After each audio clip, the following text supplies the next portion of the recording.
Hey everybody, welcome to another craft tutorial. Today we are going to be doing glass etching. So everything that you need for your glass etching project will be right here. I always have a ruler to measure my project. I have a glass tile. This is what I'll be etching on, but you guys could use a jar, a cup, anything that is glass. I'm going to use Cricut stencil vinyl, but you can use regular vinyl. I do recommend using a outdoor or permanent vinyl. It will hold on better. You're going to want a pair of rubber gloves, or these are mechanics plasticky gloves, a sponge applicator, and some glass etching cream. I got this at Hobby Lobby. Ignore the price tag. I did not pay that. I used a 40% off coupon, which they always have on their website, so make sure to get that. And then you're going to want a plastic bowl or some sort of item that you can just throw away when you're done, because we're going to pour the cream into this and then we'll take whatever's left and put it back in here, but we're going to want to throw this out. You'll never want to reuse this. Other than that, that should be everything that you need to get started. So we'll get over to Design Space and we'll design our tile and then we'll go ahead and cut it.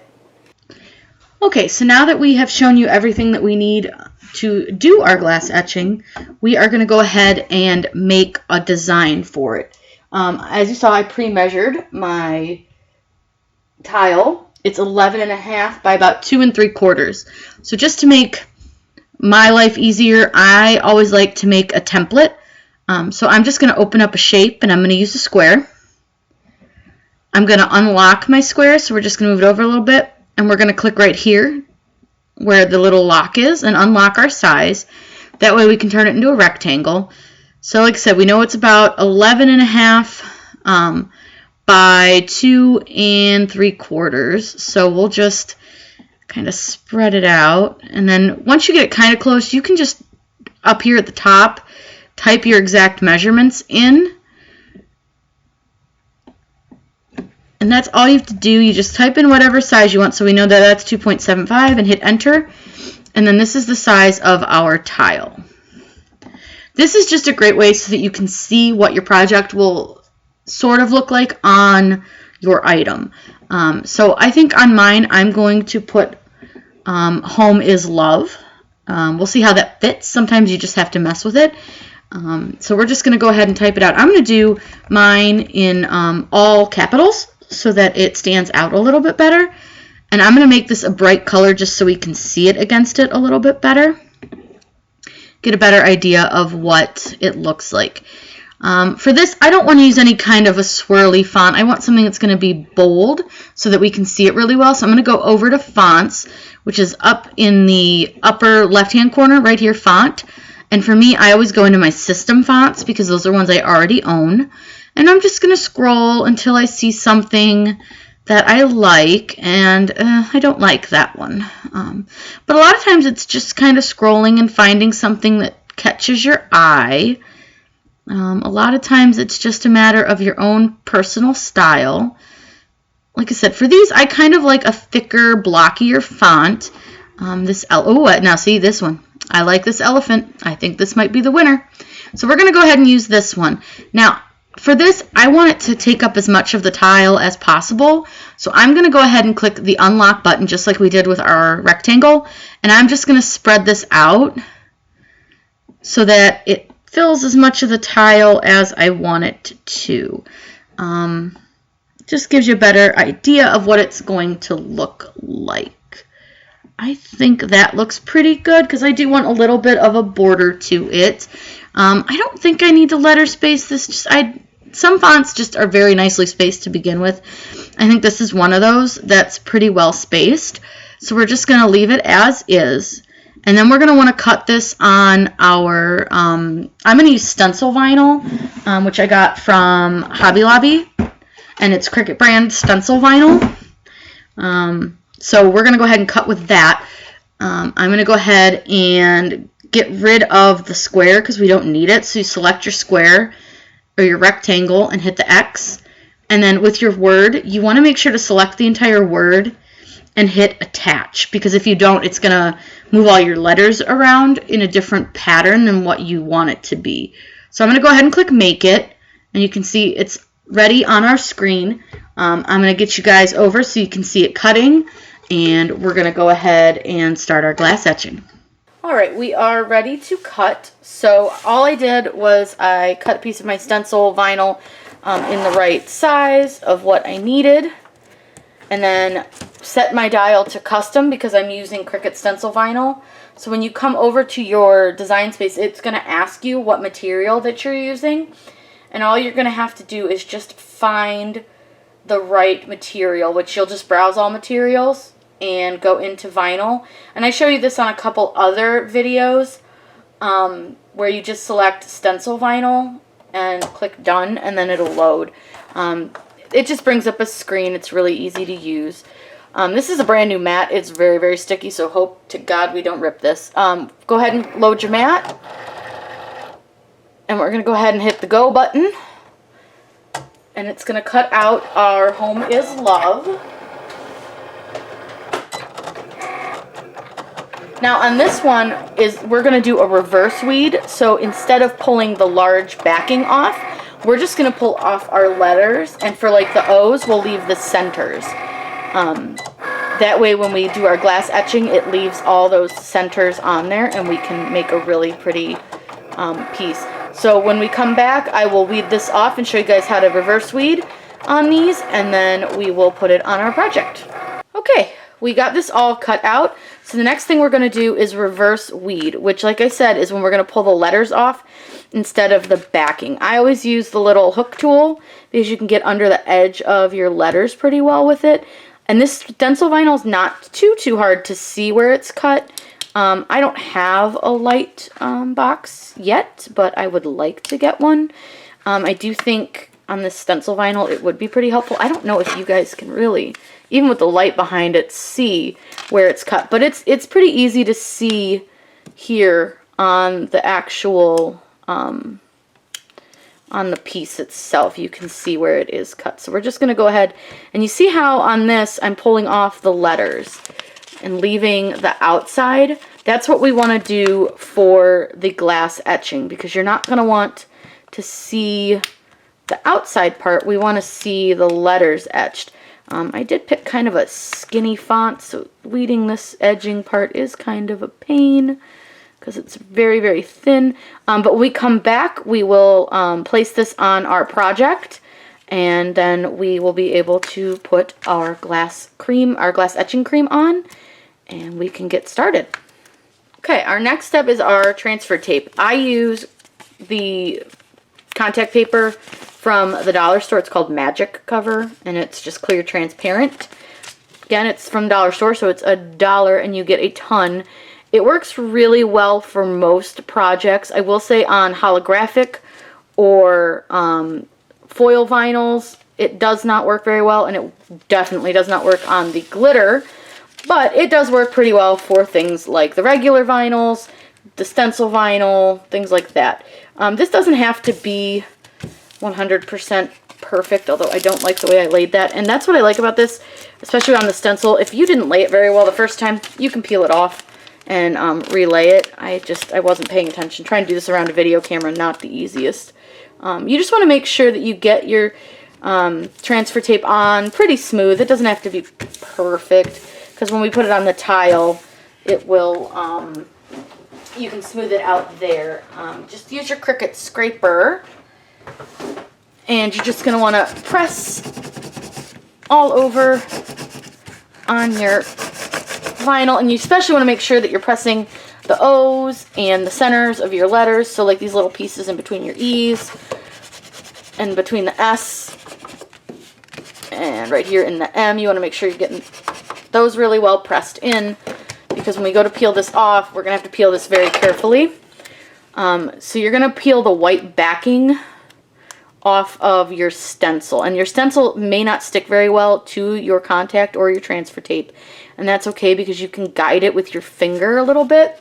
I'm going to go ahead and just try to peel the edge here with my my needle point right here, and just to get it started, because it doesn't want to start, and that's okay.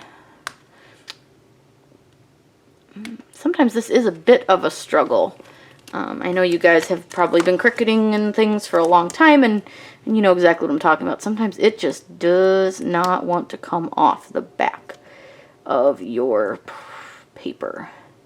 Okay, we almost had it going. Alright, so usually what I'll do if it's being really hard to get off is I'll just hold it with my finger and I flip it on its back. Once it's on its back, you can peel it a little bit slowly. And like I said, just make sure that all of your bits and pieces are staying.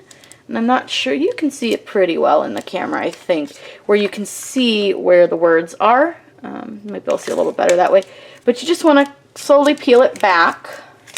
And there you have it. I'm going to go ahead and move you guys over, and we will get started on the tile. I'm going to close up my Cricut, and we will start with our glass etching cream and setting our project. Okay, we are ready to set our project on our tile. Scoop some of these things away from the area. Basically, you just kind of set it where you want it to sit on your tile. You can use these little grid lines as a nice way to make sure your project is even and neat. I think I did a pretty awful job, but that's okay. I didn't stick it down real well yet, so I might be able to move it. It's just going to bubble. That's okay.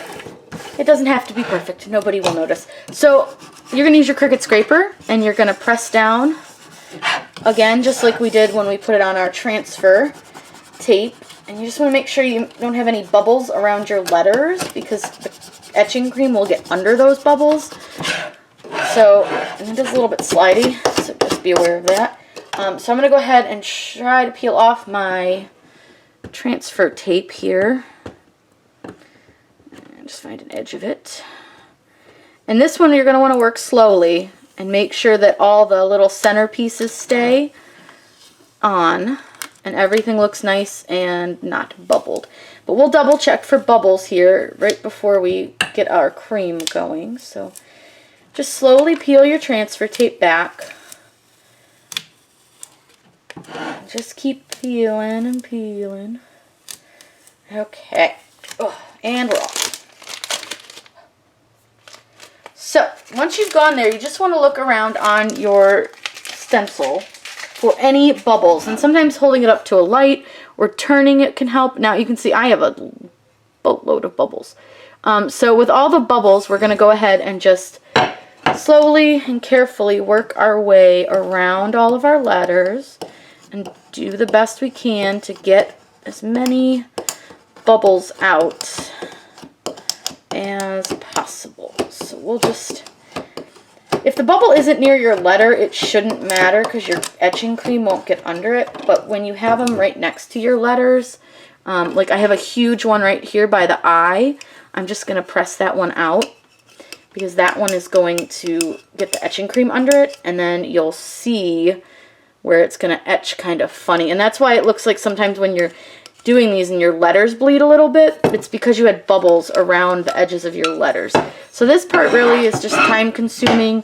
Just keep rubbing all of your bubbles out, and this may take some time, so when we come back we'll be ready to put the etching cream on, but just take your time with this part and make sure you get as many bubbles out as you can. Like I said, when we come back we'll do the etching cream. Okay, we are ready for our etching cream, and you'll see it's really super thick. So you're going to have to shake a little bit to get it out. You want to make sure there's nothing in your bowl. I have a little dog hair. It is super thick, hard to get out. It does not take a lot to do these projects. I just have a teeny little jar. So we're going to just use that little bit. Make sure you do wear your gloves. You don't want to get this on your hands. Make sure you remove any jewelry that you may have on. And we're just going to go ahead and dab a little and see what this weird thing is that got into my glass etching cream. Ew. We're just going to stick that on the side. I don't know what in the world that is, but that came right directly out of the jar. So all we're going to do is just take the sponge applicator and put some etching cream on it, and then you don't want to wipe. You want to dab it on, because if you wipe, it could get under those edges of your letters, and we don't want to do that. So you just dab it on. Pretty nice, decently thick layer. You don't have to go too overboard, But you do want to make sure that you get a good, and you want to make sure it's an even as possible coat on your project. I'll probably put one coat on real quick here, and then I'll go back over. I will say this stuff smells like rotting eggs. Just a warning for those of you who do not know, it is a disgusting smell. So make sure you do this in a fairly well ventilated area, so don't do it in your closet. But as you can see, all you do is you just take your cream, and I was a lot on that one, so we're going to spread some on this S. And you're just going to dab it. Like I said, don't wipe, because if you wipe, it might go under your letters, under your vinyl, and we don't want that. So where I got it a little bit thick, I'm just taking some of that cream away, and then I'm going to pop it on some of these other letters down here towards the end.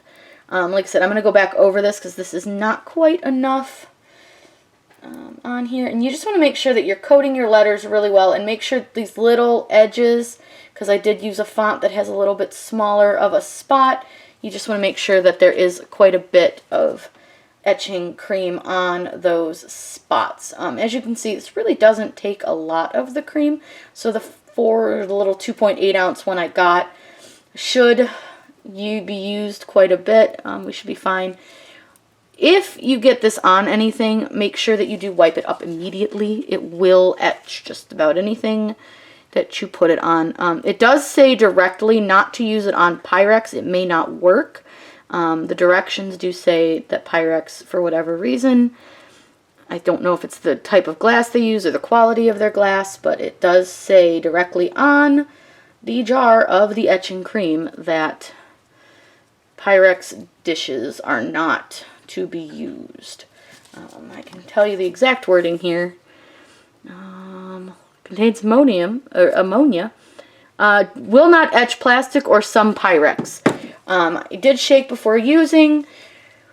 We're going to put a little bit more out just because I don't think I coated the love quite thick enough. Oh, and then it globbed all over the side.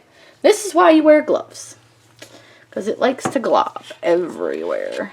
And I did get some on my desk, so we're going to make sure to wipe that up right away. We don't want to ruin our nice desk. Okay. So I'm just going to take that little globby, and I think that'll be enough to make sure that I got these little edges here. So as you can see, we've coated it pretty well and evenly. That's all you really have to do. This is really a simple, fun, easy project that you can do on a weekend or even a weeknight. And all you do is just keep, dab till you're sure that you've covered all your surface area of your letters. Anything you don't cover will not etch, so you want to make sure that you've got good coverage on everything. Nice thick coverage. Okay, so the next thing we have to do is we just let this sit, usually about 20 minutes, and then you'll be able to peel your vinyl. So we'll go to that step as soon as we let this sit for a little while. When we come back, you will see me at the sink. Okay, so the next step you're going to do after you've let it sit for about 20 minutes or so is take it and rinse it under like a lukewarm water. You don't need gloves for this part. You're just going to wipe off the excess etching cream. It doesn't have to be perfect on the letters yet because we'll peel off the stencil vinyl. And normally I'd use my right hand, but well, I've got a cut on that and I don't think it's a good idea. So we will just go ahead and rinse this off. So I'll turn that off for you guys. You see, it's not perfect yet, but it will be in a minute because we'll rewash. So all you're going to do is peel off your stencil vinyl. And this tends to rip a lot. I'm not the world's biggest fan of this stencil vinyl. It rips like a lot. It's not my all-time favorite stuff. Like I said though before, you could use a regular vinyl and it probably wouldn't rip the edges so much. Probably going to end up having to peel this off camera because it's going to take forever to get all these little bits and pieces off. I'm not sure how well you can see it in the camera, and I'll try to find you some good light once I get it all washed off, but you can start to see some of the etchings. That's, I think, half the fun is revealing your project all finished. and seeing what it really looks like done. I will say that these look really nice on a dark tile too. My Home Depot was out of all the dark ones. Gray looks really, really pretty. And they have this gorgeous blue they got in. And it looked really nice on that as well. I just thought I would try it on this color. The longer you leave the etching cream on, the deeper your etch will be. But you also don't want to leave it on too long because it can bleed through. Oh, we're almost done. Okay. Once you get all of your vinyl off, so now that we finally have all our vinyl off, you're going to run it under that lukewarm water again because you can get the rest of your etching cream off of your tile or your glass or whatever you use. You just want to make sure you get it all off. I'm going to quickly dry it with a towel. And I'm going to try. Hopefully you guys can see it. If not, I might try to use a flashlight or something to see if you guys can see. But it really did. It came out very, very cute. I am quite proud of it. I'm going to see. Oh, there, yeah. You guys can see that. Look at that. Home is love. And where this is going to sit in our house, it's going to look really pretty because it's going to sit under a light. Oh, there, yeah. You guys can see that really well. So there you go. And you guys can add to this if you want with some vinyl. I've seen people like put their first names across here. There's lots and lots of really fun things that you can do. But you can see it came out really, really nice. You can tell no bleeding because we knocked out all those bubbles. And this was a really fun, easy project. Like I said, please don't pay full price for the etching cream. Use a coupon. You can order it on Amazon too. It's about $8 on Amazon. Or use a 40% off coupon at Hobby Lobby or one of the other coupons, or wait till it goes on sale. I hope you guys really enjoyed this video. I had a really fun time making it. If you guys have any questions, please leave them below. Make sure that you do subscribe to my channel and click the bell so that you get notifications anytime I post a new video. And make sure to show me your crafts. I love seeing your creations. I love, love, love seeing how creative you guys get with your different projects. Have a great day, everybody.